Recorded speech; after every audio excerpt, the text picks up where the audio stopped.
Hi, I'm Andy Stanley. If your Facebook status says single or perhaps it's complicated and you'd like to change that, stick around. You'll be glad you did.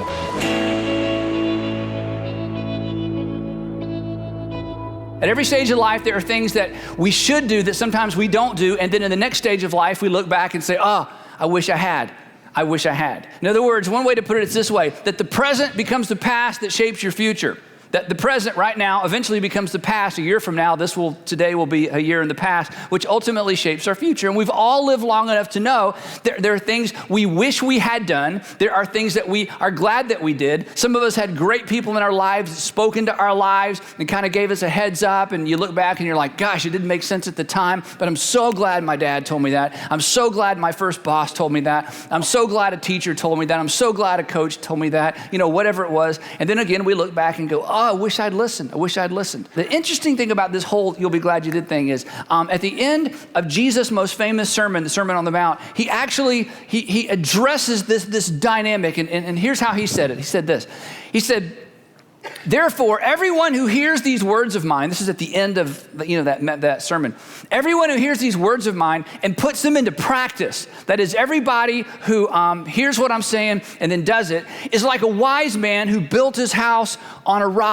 He tells this parable. This guy built a house on the rock. Another guy built his house on the sand. You remember the song? We won't sing it today. And then later, not immediately, later a storm came. And the guy who built his house on the rock was so glad he built his house on the rock because it withstood the storm. The guy that built his house on the sand wished he'd built his house on the rock because his house did not withstand the storm. So Jesus points to this whole idea that, you know what? There are things that you do in this generation. There are things you do in this stage of life. And if you get it right, at the end of the day, you'll look back and go, I'm so glad I did. And in his case, he basically said, if you will follow what I teach, and if you will apply these words of mine, then when you look back on your life, you'll go, I'm so glad that I did. For those of you who are single, I want to take what I would probably say to you if I was sitting down over coffee, and this comes from the New Testament. This is New Testament teaching that I'm sort of picking and choosing to say, hey, but if you're in that stage of life where you're single, this is so appropriate for you. Now, when I say single, I mean like you've never been married, or you've been married and you're out of that marriage, or maybe you're out of 2 marriages and you're between marriages. When I say single, it's like you don't ever want to get married because you've been there and done that, or you've never been married and you know some married people and you're like, I like single problems better than married problems. So you're not even looking for the love of your life. You are so extraordinarily content. You get to spend your money any way you want to spend it. You get to live where you want to live. If you don't like somebody, you just move on with your life and you're content being single. So this is for those of you who hope one day to move from single status to couple status. And this is for those of you who are single that just love being single. Here are 3 things straight out of the New Testament. You're not going to love them, but that's okay.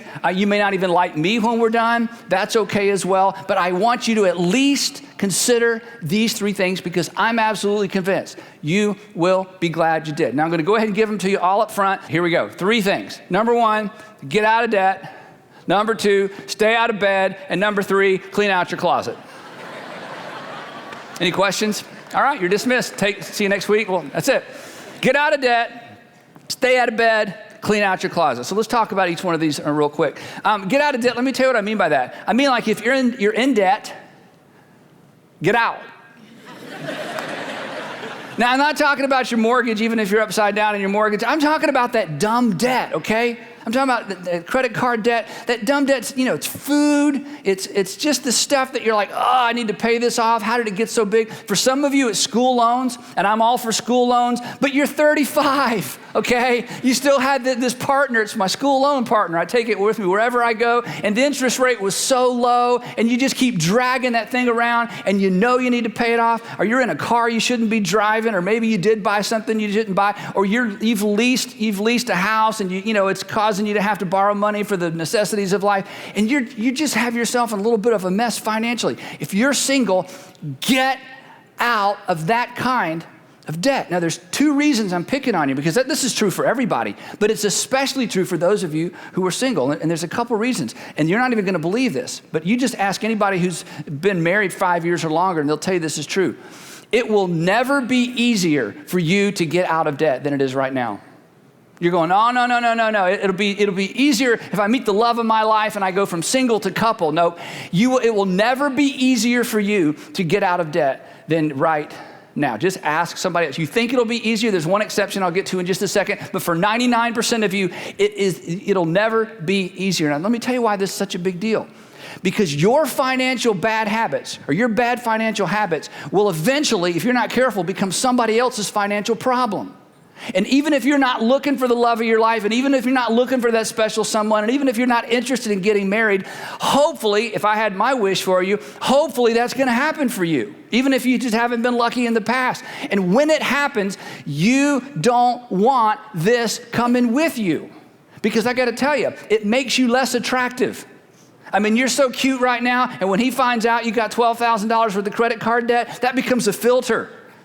She was really attractive till I found out about her $12,000 credit card debt. And I'm like, she's not so cute after all. She got that little thing right here. It didn't bother me before. And I got that bill up there. And, I'm gone, I'm serious. I mean, she thinks your car is so hot, it's so great. Then she finds out that you owe $30,000. And she's like, my parents bought a house for what? You owe what? And all of a sudden, you're just not so hot anymore. It makes you less attractive. And your financial bad habit will eventually has the potential to become somebody else's financial problem. And you're going, Andy, but I'm not even in a relationship. I'm not even looking. But I'm telling you, you keep dragging that thing around, it's going to show up in a relationship. And eventually, you have to introduce your debt into the relationship. So just go ahead and decide, I'm gonna get out of debt.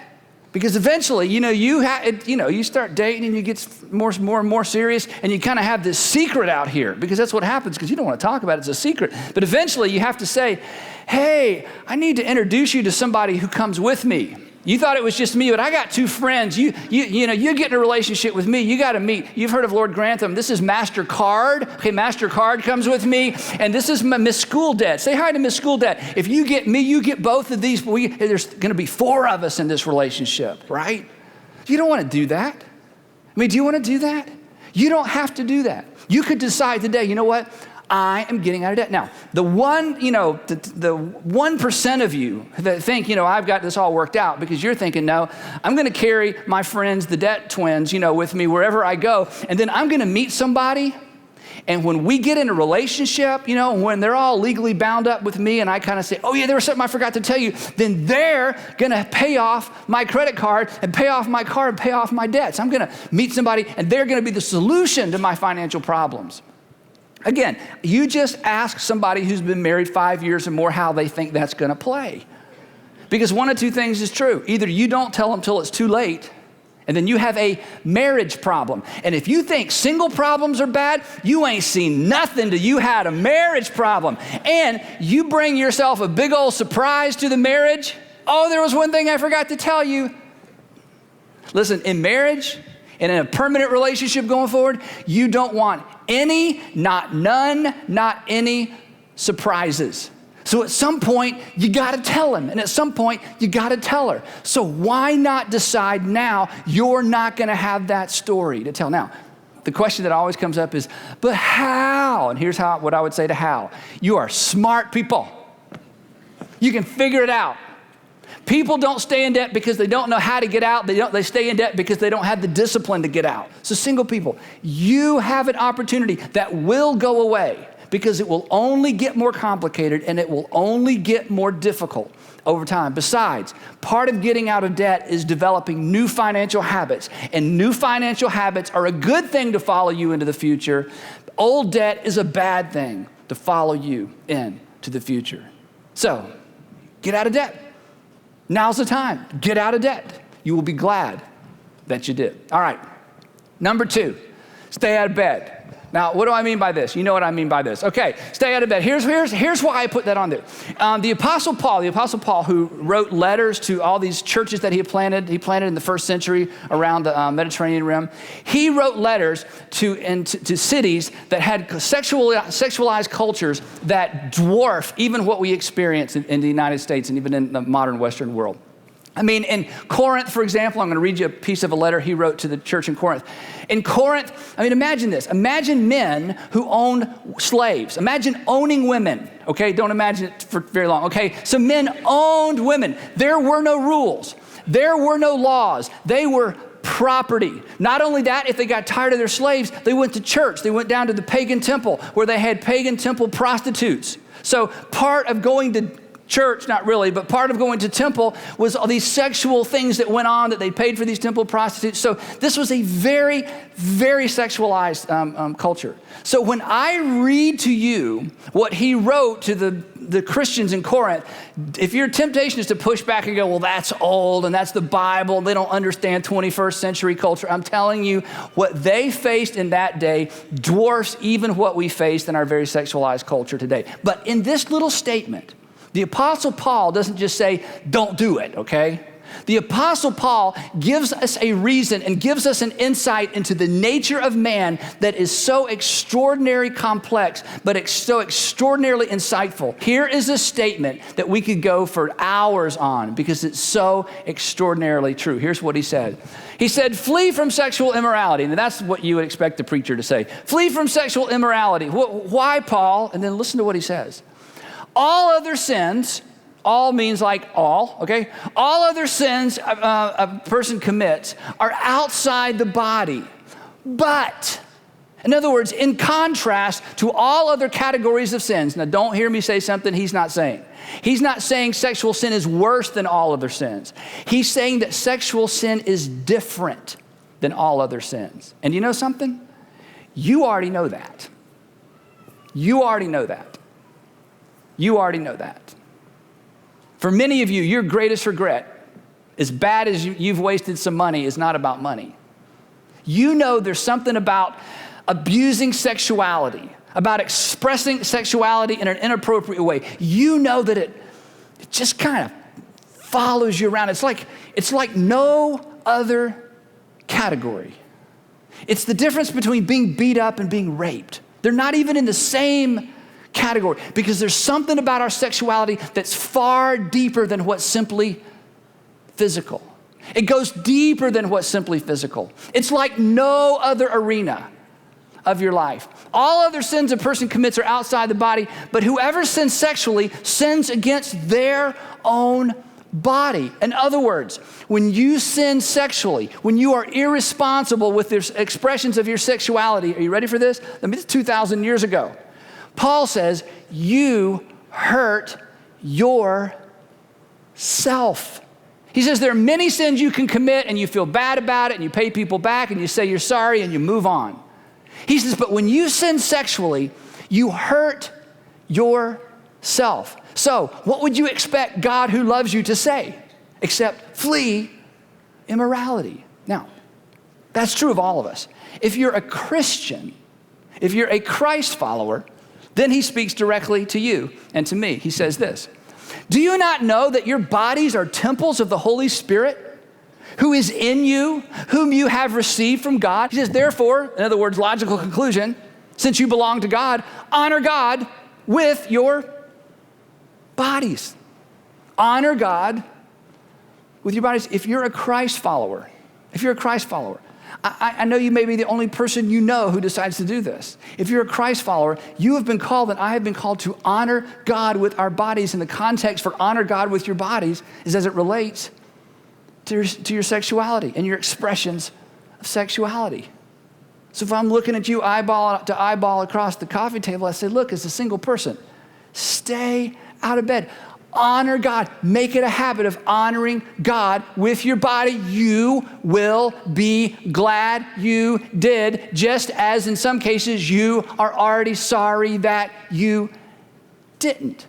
And it's not that God is some kind of cosmic killjoy. I mean, we can't even imagine this. God, if you're a Christian, here's what we believe. In fact, if you're of any religion, here's what you believe, whether you've thought about it or not. God created sex. He's not against it. He made it. Once upon a time, there was none. And once upon a time, he went, oh, I've got a great idea. And the angels were like, what? And he's like, you're not going to understand this. Check this out. He made it. Wow. He made it. And he says, now, I made it. It's fragile. It's awesome. It's dangerous. Honor me with your body. Now, if this whole thing just seems so onerous and you're like, okay, Andy, I don't think I'll ever get married again. So are you saying I don't ever have sex for the rest of my life? No, let's just take it one year at a time. Would you be willing to honor God with your body by making a commitment not to date for a year, just a year, to kind of clear your mind, to give God an opportunity to do something unusual. And if you do, let me tell you what's going to happen. At the end of that year, you will see yourself differently, especially if you've been relationship after relationship after relationship. And guys, for you, dating means results and leads to sex. And if it doesn't lead to sex, you move on to something else. And part of you is going, that's not right. And part of you is going, it's natural. And you've got some kind of way to support your decisions. Hey, that's between you and God. But you know that you're in a rut. Or ladies, and even for you, there's this sense in which, it's what people expect. It's the culture we lived in. You've kind of convinced yourself, but something inside of you, relationship after relationship after relationship, there's something inside of you going, I know this isn't right. Would you be willing to take a year from today and decide, no dating for me? And if you do, here's what's going to happen. At the end of that year, you're going to see yourself differently. You're going to see other people differently. And most importantly, you're going to see God differently. And here's how I know that. Jesus said something that was so profound. I've never preached on it because I'm sure I can't even begin to tease out the significance of this statement. Here's what he said, and I know it's true. This is so true. He said this: "Blessed are the pure in heart, for they shall see God." And although I don't know everything that means, I know this is what it means. That there is clarity that comes with moral purity. There is clarity that comes with moral purity that you can't gain any other way. And here's how some of you know that's true. Because as you have been more and more sexually involved from relationship to relationship to relationship, you know that you live with a bit of a fog. Things aren't as clear to you as they used to be. Because there is a clarity that comes with purity that Jesus promised that I can't explain. But a year from today, a year from tonight, you'll know if you're willing to stay out of bed. And I guarantee you this, you will be glad that you did. Last one's clean out your closet. And what do I mean by that? I'm talking about that stuff in your personality that makes you a little bit weird, okay? I mean, you get angry too quickly. There's certain things that make you feel so insecure. You just know, why am I so insecure? And you beat yourself up. Why am I so insecure? There's certain things there's a jealousy thing. There's a rage thing. I mean, there are things about you that aren't quite right. But because you're single, you manage around them. Because you're single, if your roommate pushes your buttons, you get a new roommate. If your boss pushes your button, you get a new job. Anybody, the tennis partner, whatever it is, if you're around people and they just kind of tweak you a little bit, you just manage around them, and you're able to because you're single. But at some point, I hope you fall in love. And at some point, I hope you meet the love of your life. And at some point, I hope you have a happily ever after. But I'm telling you, if you don't deal with the stuff in your closet now, you will deal with it in marriage. And just ask anybody who's been married more than 35 minutes, okay? It is way easier to deal with your stuff single than it is married, because here's what's going to happen. I will predict your future. Whatever your stuff is that you've got in your closet, when it comes out, you will blame your partner. You will blame your partner. You will blame your partner. And you have an opportunity that no married person has. You have an opportunity to deal with it as a single person.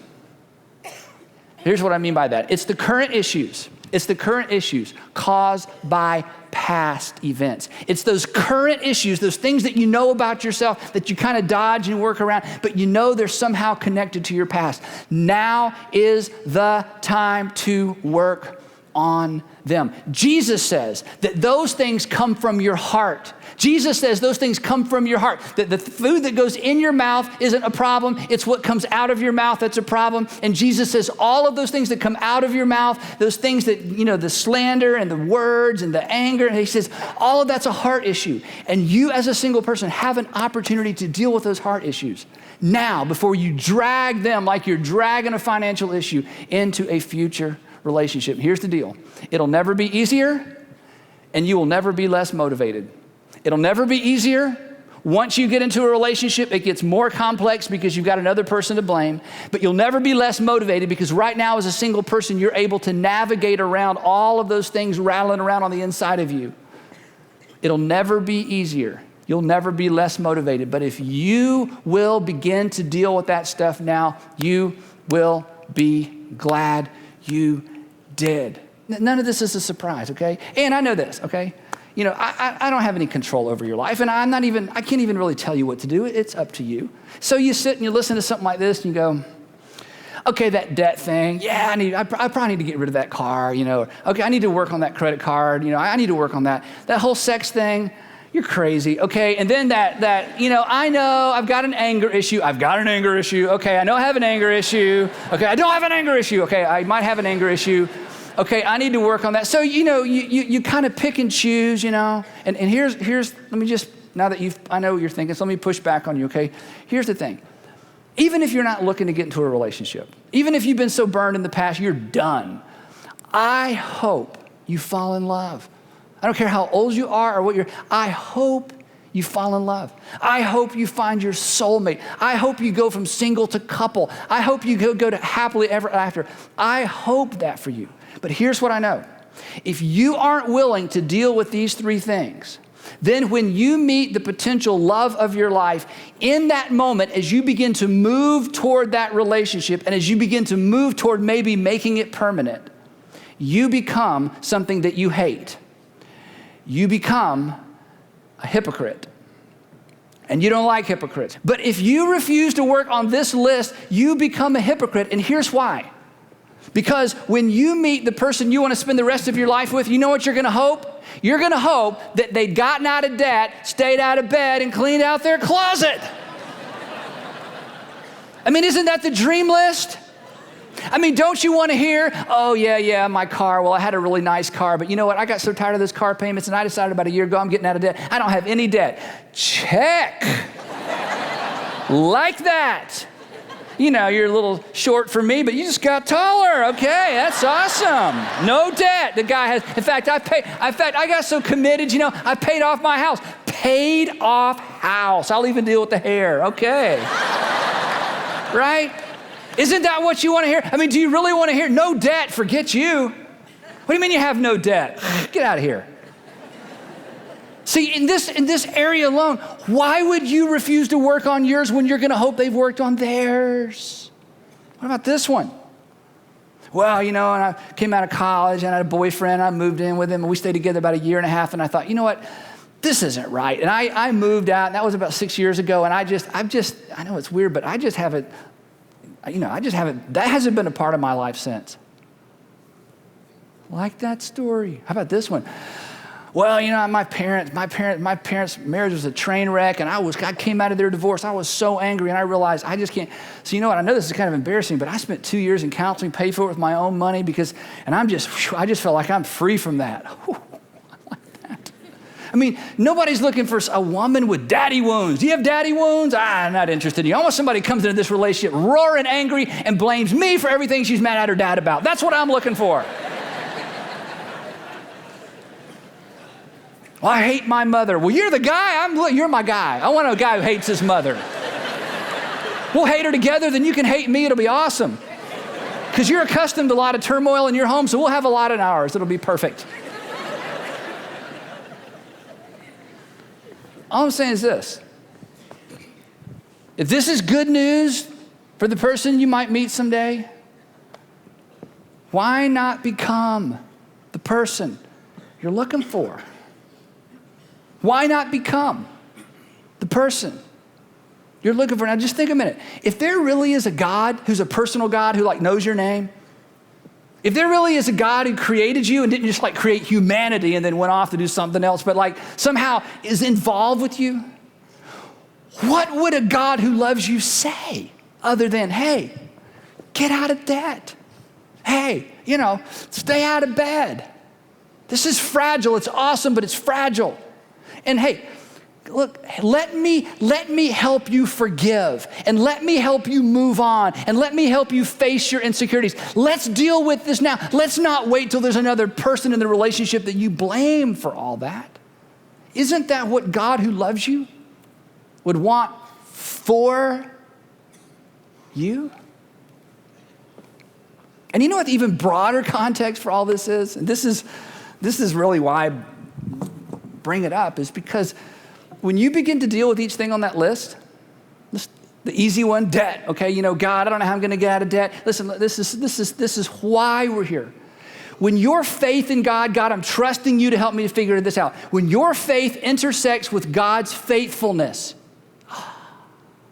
your spiritual life, it comes alive. God comes alive. When your faith intersects with God's faithfulness, I'm telling you, something happens in you. And when you decide to forgive, and when you decide to face that anger, or to face the insecurity and the root of that insecurity, and God, I don't even want to think about this because when I think about it, it terrifies me. God, every time I talk about this, I cry. Every time I talk about this, I feel like something's coming up, and if it ever gets all the way up to here, I'm afraid what's going to come out. But God, I don't want to carry this anymore. When your faith intersects with God's faithfulness, oh my gosh, your life will change. And you'll know your Heavenly Father on a personal and even intimate level. Because the issue isn't debt, the issue isn't sex, and the issue isn't your dysfunction. The issue is a Heavenly Father who wants to connect with you in a real way. And here's how he connects. It's throughout Old and New Testament. Obedience, like Jesus said, obedience leads to relationship. Your faith, God, I'm going to try this. God's faithfulness, he's going to come through for you. So, would you get out of debt? Would you stay out of bed at least for a year? Just try this would you stay out of bed? And would you clean out even the most painful, disgusting, embarrassing parts of that closet? Because if you do, you'll be glad you did. And if you don't, I'm afraid that you'll wish